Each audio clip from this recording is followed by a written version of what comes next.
my gosh. I'm so nervous now that the camera's on.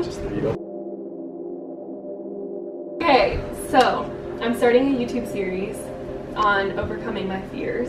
I have had times in my life where I love working out and it's so much fun, and I want to get back to that, but right now it's like loaded with all this body image stuff. I probably haven't worked out in a year where I didn't like start crying immediately as soon as I started working out, even by myself. I haven't worked out at a gym like ever probably. So I want to overcome all the deep stuff that is rooted in that and like get back to where I enjoy working out, and it's just like a fun thing and I feel good. And part of the reason I like working out is because you accomplish goals and like see yourself improve so much, and I really like that feeling. So I guess, I don't know if this is like overcoming my fear of the gym or overcoming my fear of working out. I need to like maybe find a concise way to say that. This is one topic in a series of videos that I'm going to do, overcoming fears. So another one is I'm going to write a song and release a music video, which you know about that. Yes, I'm very scared of that. And Jake's going to train me for a month. Heyo. So first session starting now. That's me, that's right, I'm in this video. Shadowing. Yes. I would love to. I don't know what it is about working out that just is so loaded for me with so many fears. For some reason, it's just been very emotional for me lately every time I try to work out, even if it's like hiking with friends or doing yoga at home or at the gym with somebody. It's always just a very emotional experience for me and something that carries a lot of anxiety. So I really wanted to overcome this fear and get back to a time when I loved working out just for the sake of working out. And it wasn't about like looking a certain way, it wasn't about pleasing any one person, but just for the sake of being healthy, having energy, and enjoying myself. So I asked my friend Jake if he was willing to train me for 1 month. I think that the thought of you getting started is like gonna be harder than actually doing it. Right? Yes, so I think that like so. the like concrete goals that you already have in mind. I want to be able to do things in life that require me to be fit without it being like, oh, I should work out to get ready for this. I want to be able to just go on a hike with my family without having to think about it. Yeah. And lift a super heavy, like use power tools, stuff like that. To even be able to like walk up like 4 flights of stairs and yeah. get to the top and be like, I'm fine. I'm fine. Yeah. Instead of like you know, like yes. breathing hard and you're like breaking the sweat a little bit and trying to like, you know, act all cool about it. You know? And I want to get more flexible because I want to get good at yoga for the trauma sensitive yoga certification. And I love the idea of being able to say that I can do a pull-up. But I know that's not necessarily like a 1 month kind of goal. When was the last time you did your pull-up? Maybe like, I don't know, maybe like a year ago. You want to try and do a pull-up right here? I mean, yeah, we could try. Because we're going to come right back here 2 months from now or 3 months from now or whenever it is, and we're going to do a pull-up side by side. So lift my feet off the ground first, then pull? Yeah. Okay. Ah, okay. There we go, there we go. That's all right. Take a deep breath and like really like commit and like believe like you're going to head up on it. Okay.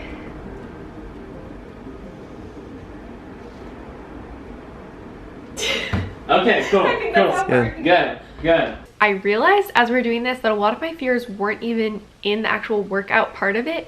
It was just in the information and awareness. Sometimes I'm so afraid of going to the extreme and like becoming obsessive with my health and like doing it just to be skinny or whatever.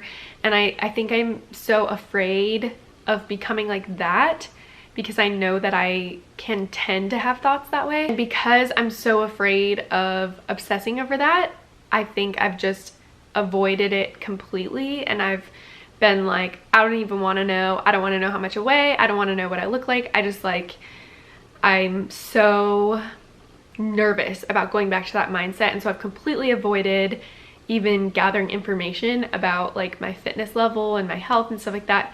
And I still eat really well, but on the fitness side of it, I've just like been very avoidant about it. That almost turned into a second fear because then it was so out of my control and I started to assume the worst. So basically avoiding the data didn't really help me with my fear of like becoming too body image focused, and it actually made me like even more afraid in that area. So all that to say, I think it actually helped me a lot to just look through the data with Jake, of like my initial measurements and my initial goals, and to just like get a good solid picture of what my fitness level is like now and where I want to be.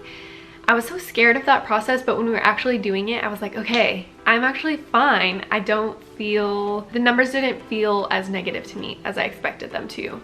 So I'm gonna put a link to this because it's a product obviously that I use and I actually super believe in, and it's very, very cool. I'm gonna make an account for you real quick. It has a lot of cool metrics for it. Cool. So Julie, so you're 5'4", birthday, how old are you? 24? I'm 26. It's called like a bioelectric impedance test is what it's doing, and so it basically shoots like a small pulse of electricity. You're gonna be able to tell how high my heart rate is right now from stress. It won't check your heart rate. Okay. No, I'm gonna check your heart rate in a little bit though. I think you're gonna be, I think once I'm actually working out, I'll be fine. Yeah. It's just thinking about it. And the thing is like if you're not fine, that's fine too, and then it's gonna be fine. Yeah. You know, like this gives us a lot of metrics. Like the main ones I like to pay attention to are our weight is relevant. It's probably the least important out of these. Body fat percentage is one of the most important ones in determining someone's health. Okay, here we go. 125.2. 1 second. Okay, great. Amazing. So here are your metrics. 125.2. You're in a normal place for some of your height. In fact, you're like smack dab in the middle of it, slightly under, which is a good place you want to be. You're in the green zone here. Your body fat percentage, you're in the green zone as well. So you're in this fit zone, which is 22.3. So for women, basically the lowest you really ever want to be is around 14%. So yeah, health-wise, if you're below 25, you're out of like the risk zone for like a lot of the health things. Aesthetically, they say a lot of times you want to be from like that 14 to 21 is like a lot of people want to be. Cool. So yeah, it's kind of like up to you more so. We're at 22.3. Okay, so there's two different types of fat that this measures as well. One is subcutaneous fat, which basically means like fat right underneath your skin. So that's like when you like pinch your bicep, when you pinch your arm. Tibby, come on, Tibby. It's helpful for me to have this data because I think this is part of where I feel like I've avoided educating myself because you thought you were gonna be like, I thought it was gonna be worse, and I didn't want to get obsessed with it. So I'm kind of like, okay, I'm actually doing fine. Like obviously I'm not. I know from just my experience that I'm not fit. I think my body's doing well because I eat really well mostly, and I'm like generally active. I'm not just sitting all the time. But encouraging that I'm not starting off from like a terrible place. Yeah. And then it can be about like, this is something I want to do and not like, I'm so sorry, I'm so allergic to you. Weight to me as like a personal trainer is like one of the least important metrics ever. Because one, obviously people have different body types, right? So I have clients that come in that are like pretty jacked, and like they come in and they're on like the high end of this weight distribution for what would be considered normal. He would be considered overweight for, you know, for his height. But he's like super fit. Yeah, he's just like jacked. He's like super, super strong. And so when you like look at things like weight and BMI, a lot of times it's not super relevant because especially like, you know, guys or girls, like guy, if you like grew up playing football, girl, if you grew up playing volleyball, you know, whatever it is, and you're going to be a lot stronger in maybe different areas of your body than you know, the person next to you who maybe swam their whole life or maybe didn't play a sport, like, you know, whatever it is, like, so it's hard to like have these general matrix that like are, especially in weight and BMI. Now things like body fat percentage, that's like a percentage of your total composition of your body mass, right? And so that will change from person to person the way that it should, right? I guess to see data is comforting to me because it's like, it must be right, you know? Like I can like, I think I can fight the sort of fears in my head a little bit better when it's like, I can see that the measurements show that this is correct instead of like one person thinks I'm doing well and somebody else thinks I'm not, and then it's easier to look at the person who thinks I'm not. The unknown is often a lot scarier than what we know, right? But anything that you think of to where you're like, this is such a daunting thing, but when you just like sit down, break it down, where do I want to be? Where am I now? What would be the steps that would get me there? Let me do step 1. That wasn't hard. Step 2. That was pretty normal. Step 3. Like when you break it down like that, it's not that crazy. I want to think about my body as like helping me, I guess, instead of just being there. Yeah. And if I'm strong, it feels like my a body's like body. benefiting me. Yeah. Like,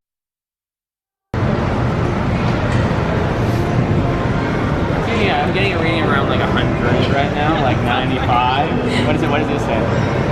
93 now. Yeah. It was even high. It says 110 when you walked in. Right. I think it's more of a stress thing. Yeah. So my plan, like super basic start. We're gonna warm up. We're gonna do a push-up, sit-ups, pull-up, and squat assessment. I want to do a little bit of a lower body workout for you. How's it going, Jules? I'm not sweating yet, just warming up. Feeling a little stressed, but I think the workout will actually help relieve the stress, you know? So you weigh, what, 125 pounds? Yeah. So if we were to put it here, it'd be 120 pounds. So you'd only have to pull 5 pounds, right? So it's not like, this will be doable, right? We'll start you on a weight of help. You'll hop up here. This pushes up on your feet so that you get help, right? So you come here. Pull up. I want you to go as high as you can, ideally chin above. This, if you can, at your height, not just as high as you can go, right? For our assessments, I want to find what weight, the highest you can do 5 reps at. And then we're gonna cross-reference that at the end of the month, and we'll probably see some marginal improvement there, right? But maybe over 3-6 months, I start to see the big numbers change, hopefully getting up to a place where that number becomes 0. Yeah, okay. So here we go.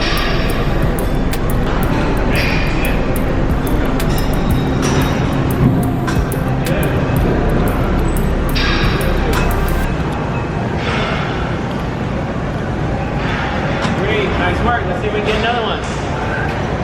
Dig in, dig in. Here we go. 4. Got one more. Okay, here we go. You got it. Keep pulling. Don't give up. Oh my god. Almost there. I don't think That's it. Good. So we're probably right around, I'd say, safely, we could probably do 5 at 54 with one more rep up. So that's what our starting point is, 5. Negative 54, which is 54 pounds of help. So I almost did it on 48. Yeah. Okay. So I think like safely we know you can do it. 54. Oh, there you go. A little bit deeper. You just all the way to the ground. Yep, there it is. That's it. 3, a lot harder, yeah.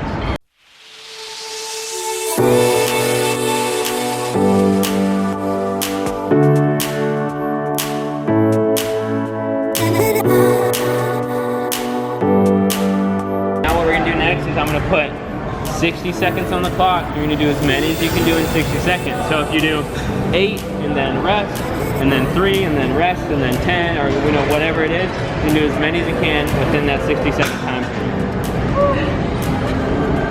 Okay. I'm getting more stressed out. Like I was for a while, it's like, okay, I'm good, and now I'm getting tired, and so I'm getting like anxious about being able to do the next step. Right. Well, you're supposed to get tired, you know? Like the point, like I'm here to make you tired. So you just gotta do the best you can do. If you weren't tired, I would be angry. so that's good. Yeah. So this is like nearing the time where if I'm working out by myself, I would start to be like, I'd start to get really discouraged, feel like sucky, and then sometimes I would keep going, and a lot of times I would just be like, I can't do it.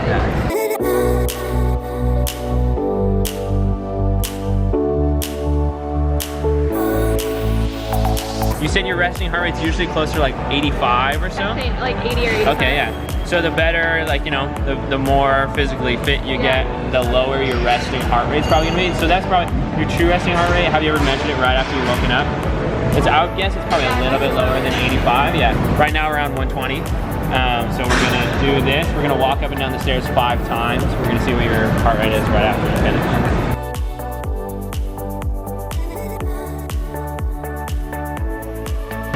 We're on that 150 right when you finish. We're gonna do 12 reps at 70 pounds.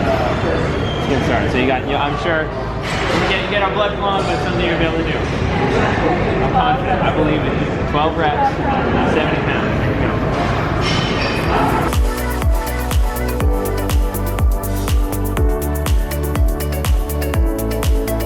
Almost there. Setting goals. We gotta make it to them.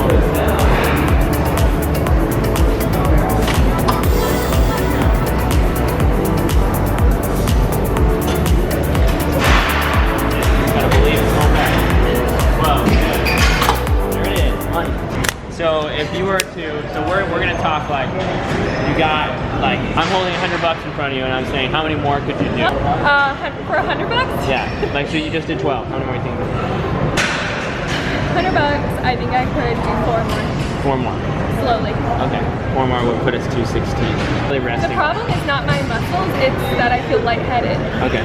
It's not like my legs aren't that tired. Yeah, yeah. So, yeah, I think like 4 more if I had to. 4 more, cool. So 16. Yeah. All right, good. But I would like be willing to push to passing out if I had more money. If there's something on the line, yeah, yeah. Yeah. Goggins is? Do you know who David Goggins is? Sounds familiar. David Goggins. He's like an ultra. Oh yeah. He's an ex-Navy SEAL. Yes, we're talking about. He's an ex-Navy SEAL. He's like an ultra endurance athlete. He's done like he's ran 205 miles straight. He's done like crazy feats of endurance. And he talks about something called the 40% rule, which is like what you think your maximum capacity is usually probably around your 40%. What you feel like your 100% is usually your 40%. And I had someone here recently that I had him at 110 pounds. And she's like, you know, she's like a pretty strong, you know, like relatively good person. And we've been doing like 10 reps or 12 reps every time. And I'd asked her, how many more do you think you do? She's like, I think I could do 15. I like did the math real quick on my phone or whatever, and I said, okay, we're gonna do however much 100% of that was, and she exceeded that. She did like 39 reps. Wow. When she was like, I think I could do 15. Yeah. And then she went in and like did 39 reps, and it's like so much of what we do in the gym is like up here. It's definitely more of like what I'm feeling up here that makes me want to stop than my legs. I think we should try it again, and I think if you feel like you're gonna pass out, you should stop. That's what was happening just there. Okay. Now. Yeah, so I think we should try it again. I think we should set a goal of, you said you thought, it's like, if someone was holding $1,000 for you, you could do 60, or $100 for you, you could do 60. Yeah. Let's try and do 25. Right and now? I want you, right now. I think you can do it, Jules. And I want you to stop if you feel like you're gonna pass out. If you don't feel like you're gonna pass out, keep on going. If your legs hurt really, really, really bad, keep on going. Okay. It's right here.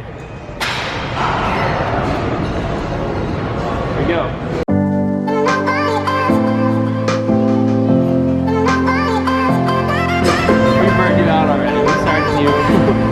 Started to high enough. That's how much my legs about my legs. Good.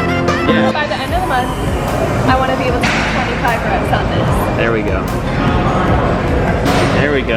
So we did 12 at 70 was what we got that first time. So I want to be able to do 12. I'll leave that there. I want to be able to do 25 at 70. 25 at 70. More than double what we just did by the end of the month. That's, I mean, it's a gnarly goal, but I want to work towards it.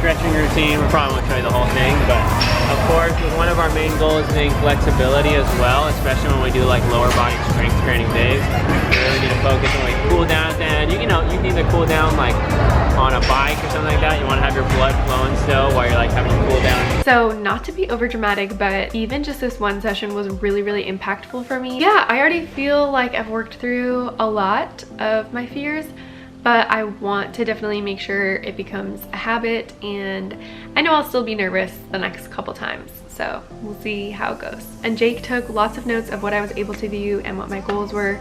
So in part 2 video, I'm gonna be tracking just the whole rest of the month and seeing if I accomplished my goals.